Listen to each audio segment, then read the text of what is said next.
Hi friends! Welcome to another Natasha Denona Pastel Palette video. Today we'll be covering the other palettes that I have in my collection that reminded me of the Pastel Palette and those that you have brought up in the comments in my first impressions video. We will cover the Hallberg Spectral Palette as well as the recent HIndash Monochromanc palette, Mother's Fleur Fantasia.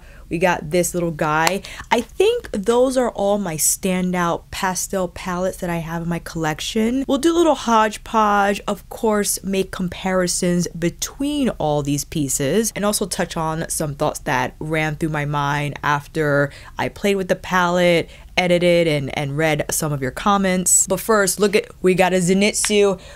Look at the Zenitsu crew neck, and we have the yelling Zenitsu illustration on the sleeve. This is from Sora clothing. I will make sure to put the link down below in the description box. I'm an anime nerd, so I need all the anime clothing. Stat. I have my first impressions up. We'll leave that link down below. I just received the pastel palette yesterday, used it for the first time, and after doing so, of course, in my head I was just thinking of the palettes that I own already, and maybe ones that you do also, to convince you that you don't need this. I would say the first argument to present in not needing this palette is if you don't like pastels.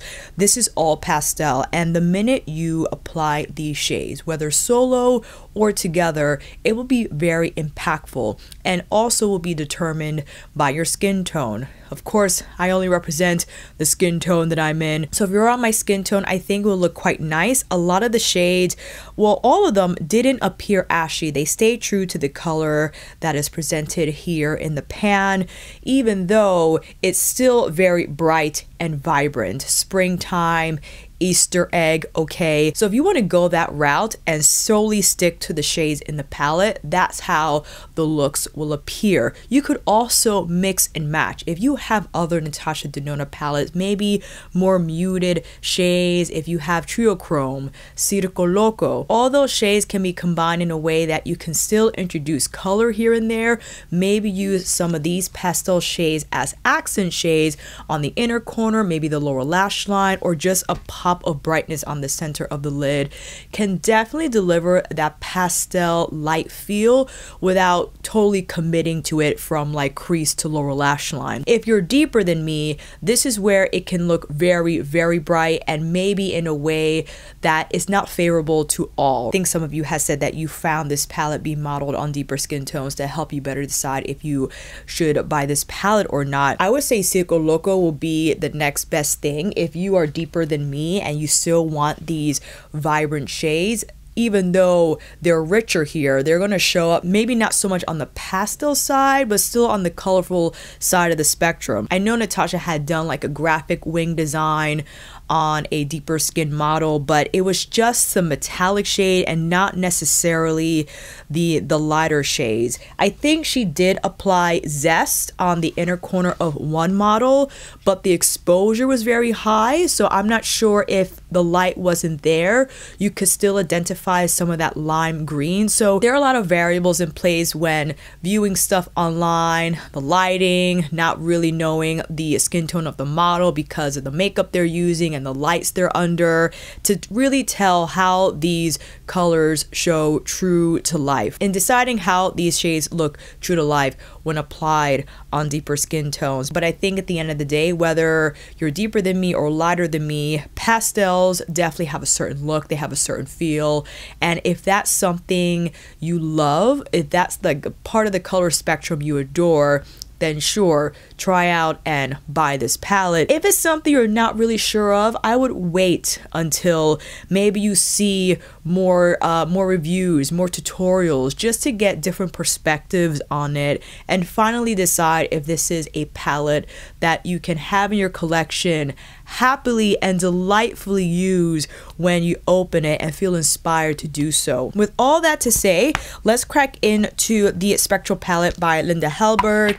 This only has 8 shades. You got bigger pans here, and Linda Hallberg Cosmetics makes it so that any product in the line is multi-use. Not only can you use this on the eyes, but you could also use this on the cheeks. So immediately the standout difference is lesser shadows, right? You're looking at 8 versus 15. I believe there are 3 different formulas in here. You have your matte. This I would consider like a shimmer satin finish. It's not super shiny, but it's not flat either. So these are the 2 shades here, more like a peach shade, and the other is a mint. Really nice and smooth on the skin, and because it doesn't have a lot of sparkle, you can blend it out like you would a matte. We have Illusion here, which is more of a silver metallic shade. It has more grit to the formula, right? I would say perhaps better if applied wet. And Abstract is a duochrome moment here.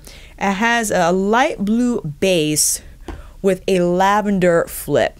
And this has some texture where you need to apply it and smooth out those particles. So here we have the metallic, the satin shimmer, as I like to refer to that formula. And for the mattes, we have 4 in total. We have Eerie, which is the lavender matte, Phantom, turquoise matte, Occult is more of like a plum, and lastly, Unknown is the bubblegum pink. In comparison to what we find in the pastel palette, I would say Bora might look like it matches Occult, but Bora is very much lighter than that shade. It's a cream to powder formula, so quite different from a traditional matte. So that's Bora here. We don't have a matte turquoise. We have Adriatic, which is more of a metallic. So I'm going to place it right here. That's Adriatic from the pastel palette. And compared to Phantom, we have Brisk. That is a mint matte, much lighter in hue, and it doesn't have the same consistency as Linda's mattes. It's more powdery in consistency, and someone had brought this point up, which I think important to cover, where in the indie realm there's a bunch of pastel mattes, metallics, duochromes, or what have you that are killer, right?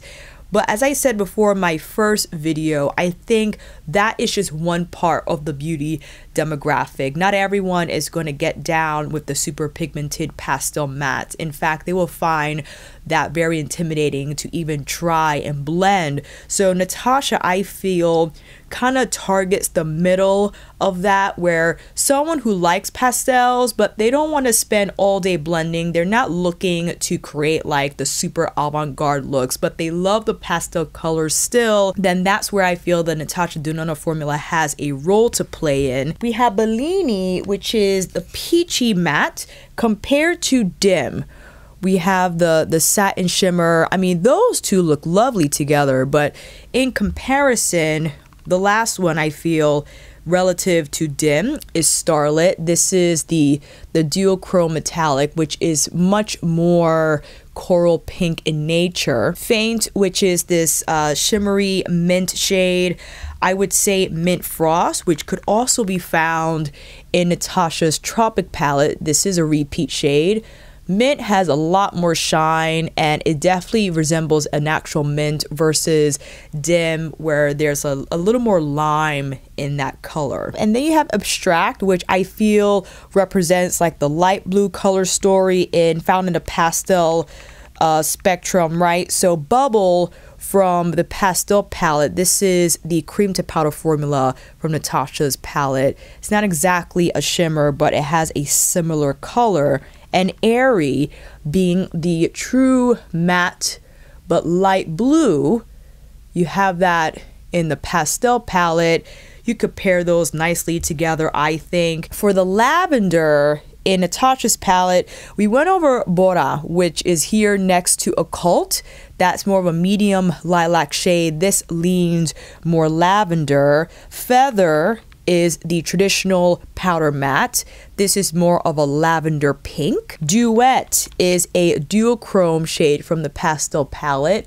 So you have a lilac base with a blue flip. And Dainty has a pink base with a gold flip. Not quite the same, but I consider it to be included in that story. So if you have Spectral Palette, I think you still can create beautiful pastel looks with this product. It's not going to have as many shades as Natasha's palette, but I think these shades well represents the pastel color story. It's more edited, and maybe that's less intimidating, and it also ventures out into the world of applying these shades onto your cheeks instead of just on the eyes, so it might inspire a little more creativity in that respect. Now with Pat McGrath's Fleur Fantasia, even more edited. Yes, you only have 4 shades here in the quad. I would say the one I immediately thought of was Utopia, right? This very soft lavender. It has like a lavender blue flip thing going on in there. Beautiful across the lid, lovely on the cheekbones, yeah? And I can apply that with Duet. Again, that duochrome from Natasha's Pastel palette. Very similar, right? But I think this leans more lilac, where this has a little more blue in there. Quite lovely. And I forgot to actually try Duet on the cheekbones yesterday, so maybe we can do that today. Lotus Paradise is this peachy matte, which lovely as a blush. This has, I think, a little more, there's a little more coral in here, or maybe just is a little more brown. I think it more fitting as a blush than Bellini. Bellini found in Natasha's palette is more like a crimsicle shade. And you can see how much more you get from Pat's matte there, just in terms of the pigmentation. It's a lot more hardy in that respect. The other pink in here, Tulle, in the Pastel palette, is a very soft bubblegum pink, and it's a cream to powder formula, cooler in nature, much so than Lotus Paradise. I just read it, yes. And here we have like a champagne duochrome thing going on. I'm sorry, lavender blue. Lavender blue. I'm sure I corrected myself with some text before, but just for the record. Here's more of a peachy kind of hue. I would say it's duochrome because it has like a champagne peach base with a light pink flip.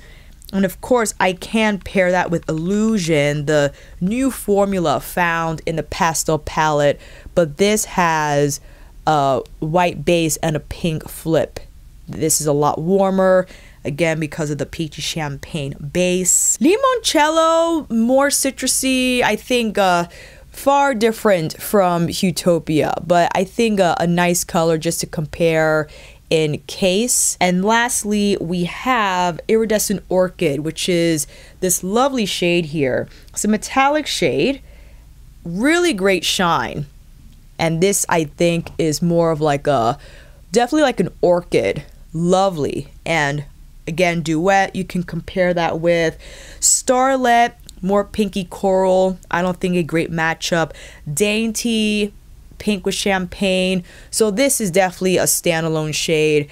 I would have to say my favorite shade out of Fleur Fantasia is Lavender Blue, for sure. And when I used this palette for the first time, I thought the look was very much pastel, whimsical, fantastical-like, very fairy, very godmother-like. So you can create a similar feel and mood with Fleur Fantasia as well. You just have 4 shades, however. Maybe that's better, less intimidating. You slap on Lavender Blue all over the lid and lower lash line and be done. Maybe you bring it down onto the cheekbones. Maybe you have Fleur Fantasia and the Spectral palette, and these two together, fantastic. Although this doesn't have a mint shade or a turquoise shade that you can possibly pair with this matte here, Phantom, I would say still experiment, because when you mix and match, you get the overlays and the layering that might work out. It's, again, these shades are pastel-y like. I don't think they'll muddy up like the deeper gem and jewel tones would otherwise. And lastly, we have HIndash Monochromanc. These are all mattes, as you see here. And I already did this comparison in my first video, but this is Anti from Antidote, and compared to Bora is like a warmer lilac shade, and you have more of like a lavender hue, very much looks like Eerie from the Spectral palette. And the deeper side to Antidote has a little more warmth to it. It kind of looks like Bora, but we did this comparison in the first video.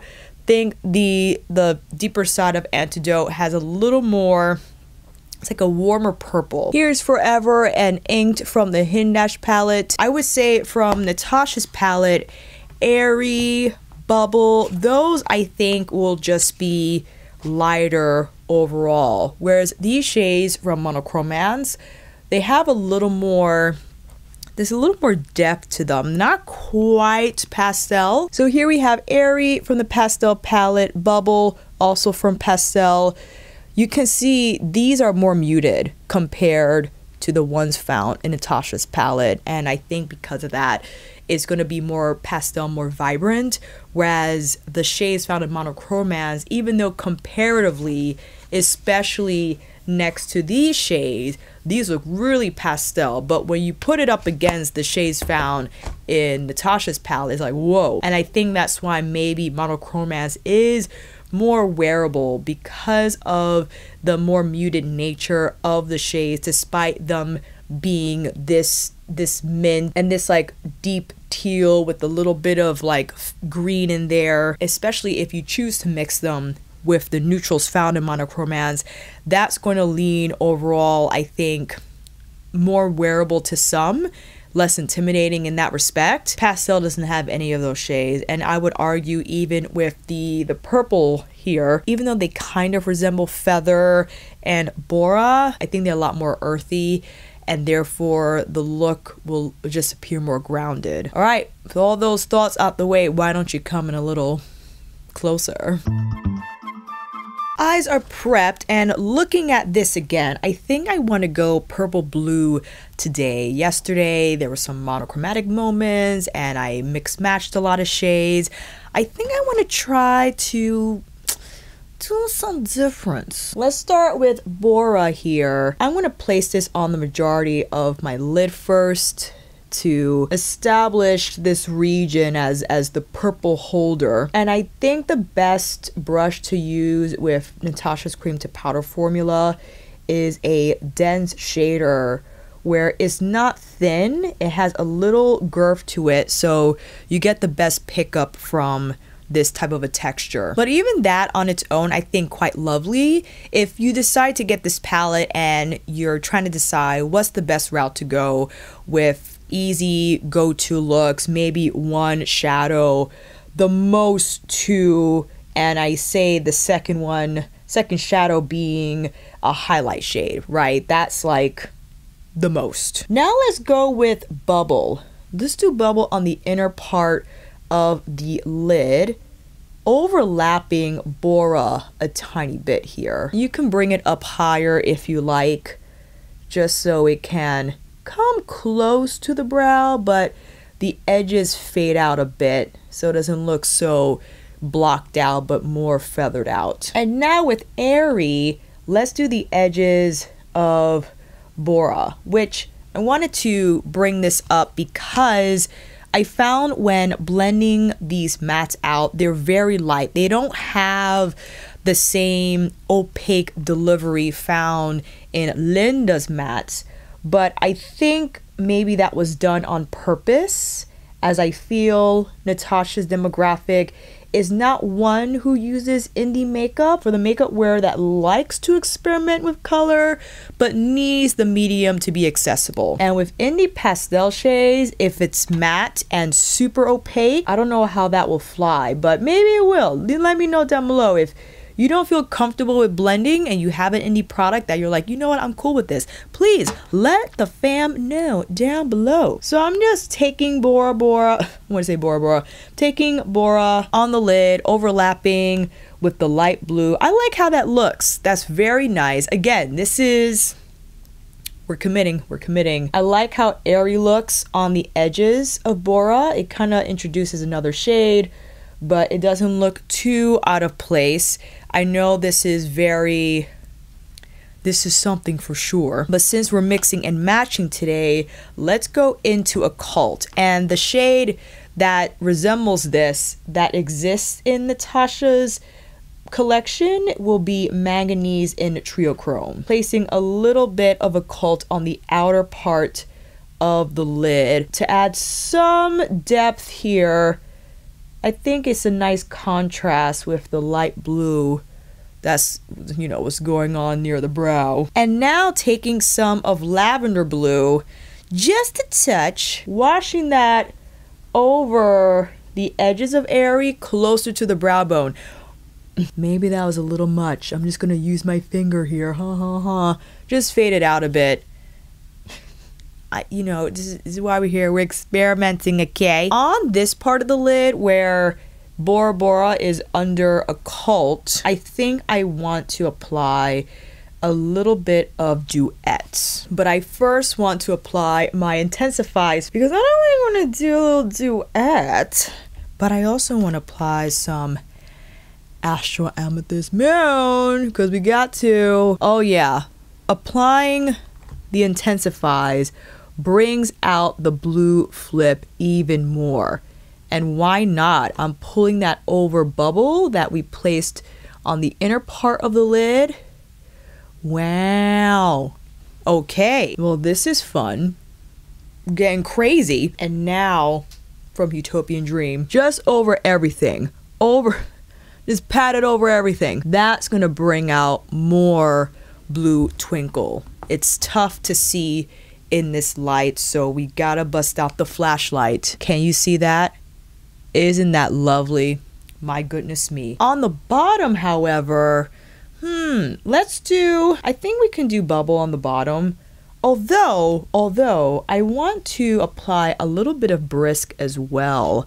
I'm taking my Kolinsky brush because I need a little more pickup. This is a stiffer brush than the one I was just using, and I think a better pair up with this formula, since I'm applying it on the lower lash line, but because it's just the lower lash line, I don't have the same surface area to kind of go wild, so I need a lot of color on the first get. Going in with a little bit of Occult on the outer corner, but now with Brisk on the very edges here, just bringing it very low. Limoncello, why not, on the inner corner of the eye. Very bright here, nice contrast to the blue and purple we have going on. Lid, crease, and lower lash line. And I said I would do this. Let's go in with Duet as some highlight. Gonna be very cool in nature, but the blue flip, when the light hits, it looks very bright. I'll just do one more look because I have to teach soon and I have to get to editing. My apologies for not doing more than 2 for this video, but this is more so just for inspiration. If you have these other palettes, like, you know, what can you do in combining all the shades? I think I want to do something all matte because I was saying, for instance, Brisk. So let's take this first. How it would look if just placed solo and not as a blend out shade. And I think it has pretty nice coverage.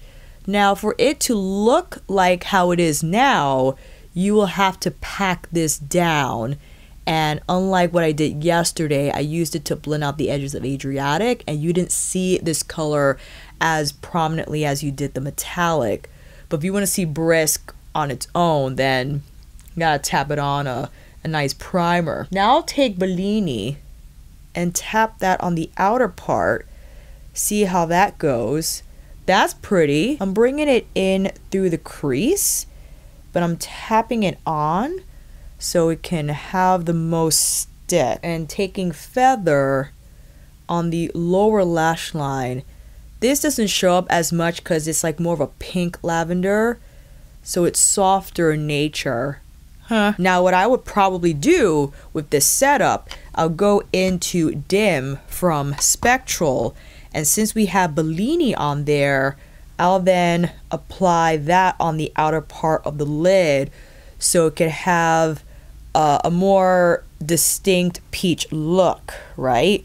And since this formula is not super crumbly, is quite smooth, I can whip it around like I would a regular matte. And I can tap back into Bellini and brush the edges of Dim to further create and continue that gradient. Lower lash line, we don't really see Feather a lot, so why don't we go in with Eerie, the lavender matte from Spectral. This is going to have a lot more punch, and you can place this on the lower lash line, but I do like Feather for just its lighter hue, and I'll place that on the lower inner part of the lower lash line. And inner corner, we could go several ways. We could hop into whichever palette, but just to bring it home, I think I'll use Illusion, which is the pink flip duochrome. I think fitting to place here as our inner corner highlight of choice. And one of our fan members said that if there was a wing liner, it would have sealed the deal. So why don't we try to get that on there? Not too bad. Okay, other side. This one was out of control. This one's much better. We're just gonna leave it like that. Wide shot with both looks done. Wing liner, chandelier lashes in Classic Charm. On the left side, I have You By from Suqqu Melting Blush Collection. And on this side, I applied HIndash Antidote from Monochromance. Not too bad. The purple doesn't look too off on my cheeks. It actually amplifies the look of the Duet shadow from the Pastel palette to work as a highlighter. We like that. And I'm happy that we were able to combine some of our pastel favorites today. Let me know other favorites in your collection that when maybe you saw the pastel palette that you didn't necessarily buy it, but you were inspired to use other palettes or single shadows in your collection to create a similar look. I would love to know down below. I will see you down there in the comments, fam. And until then, that is a wrap. Thank you all so much for watching.